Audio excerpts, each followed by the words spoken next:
We're here on the Axopar 37 Suntop. It's the perfect day to test what this boat is all about. We've got sun, we've got wind, and we've got 700 horsepower right here. Let's go!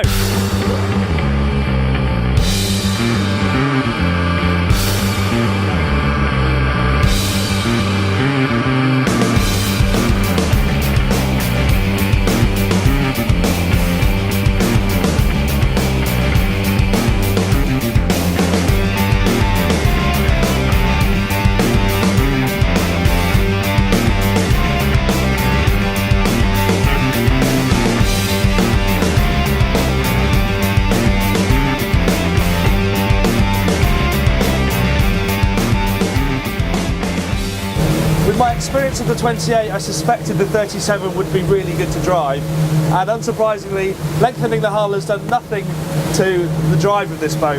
It handles the sea absolutely brilliantly, and these are big seas we've had out here today. It probably isn't coming across on the camera, but we've had some really big swells, and the 37 is in its element, skipping between the crests, landing softly as you like, and then just carrying on at anything up to 35 knots in properly serious troughs. And I mean that, it's really challenging conditions out here. And part of what makes driving it so good is the use of the twin 350 Mercuries. There's so much power on tap, torquey, nice linear delivery, instantaneous. As soon as you nudge these throttles, you get a lovely little burst of power. And of course, you can have twin 200s, top speed still 40 knots, but honestly, the 350s, they really do suit this boat down to the ground. And what's even more impressive is that sometimes on big outboard boats, you get a bit of slip in the corners, the props lose their grip. Not on this at all. You can turn as hard as you like, pretty much as fast as you like, and it just digs in, turns and heads back the other way. It's a fantastic boat to drive. So the deck design is a real trump card for the 37. There isn't an inch of space that isn't being used cleverly. Of course, you have this sunpad here below, which is that aft cabin that I mentioned, which we'll have a little look at later. But the focal point is this super sociable seating area that you have here. At the moment, it's set up in driving mode, so the table's folded and all the seats are facing forward, but you can swivel all three helm seats so they face these seats, open the table, and then you have the sort of dining area you'd expect on a sort of 60-foot flybridge boat. Really, really impressive. One change they are going to make is obviously this is a little close to your head if you're 6 foot, so they're going to drop a well into this central bit here and actually increase the ledge. That sounds like it doesn't make too much sense, but what that does is if you increase the ledge, then you're going to look at it because it's that much higher. If you look at it, then you're going to step over it and not just trip on this little ledge here. So once you get in here, you will be sunk down and have a bit more headroom. Aft on the 37, you can either have a completely open deck, a wet bar, or as this customer's chosen, you can have this natty aft cabin, very similar to the one on the smaller 28, apart from it's bigger.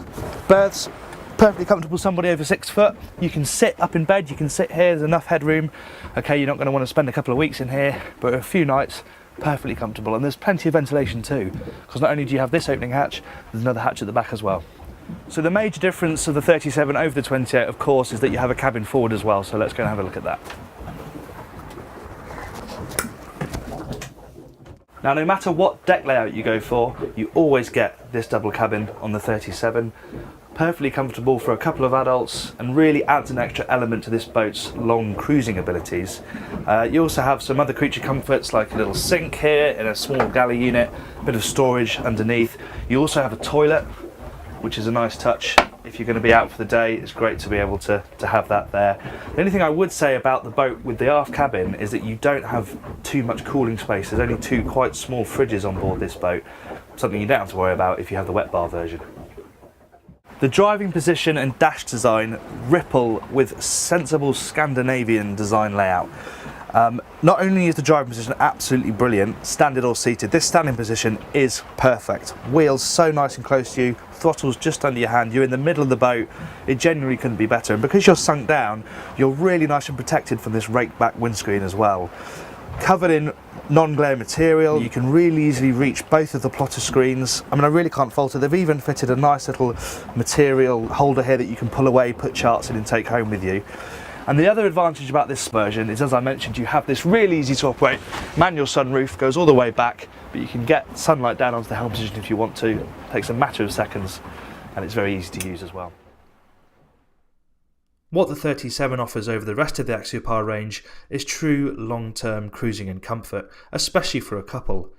But on top of that you get the wonderful deck spaces, sea-kindly hull, agile handling and searing performance, especially with these top-of-the-range twin 350 horsepower Mercuries. But the most incredible thing is that with all this kit and those top-of-the-range engines, this boat came in at just under £180,000 on the water, which is incredible value for money.